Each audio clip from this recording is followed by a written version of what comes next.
একটা দুটা করে মানহা একাদশ তাদের দেশের বিভিন্ন প্রান্ত থেকে তাদের খেলোয়াড় নিয়ে এসছেন। গোবিন্দ দর্শনের কবির ভাইকে ধন্যবাদ জানাতে হয় কমেন্ট বক্স থেকে।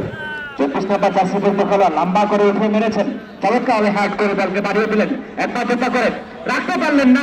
7 নম্বর জার্সি পরিহিত খেলোয়াড় সমুদ্র মাধ্যমিক বিদ্যালয় একাদশে বাড়িয়েছেন 10 নম্বরের উদ্দেশ্যে। এটি ক্লিয়ার করে দিলেন মানহা একাদশ।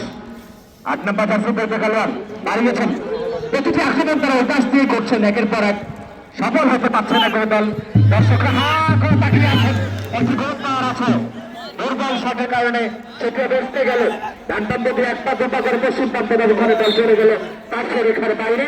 ট্রেন জয়লাভ করল কবির প্রসাদ মানহা একাদশ। বাড়িয়েছেন একটা দুটা করে ডানপ্রান্ত দিয়ে আক্রমণের চেষ্টা। রাজীব চমৎকার খেলছেন, তরুণ উদীয়মান রাজীব রাখতে পারলেন না। 21 নম্বর জার্সি পরিহিত খেলোয়াড় একজন দিকে পাঠিয়ে দেওয়ার চেষ্টা, ততক্ষণে জয়লাভ করল সিদ্দিক মানহা একাদশ কবির প্রসাদ।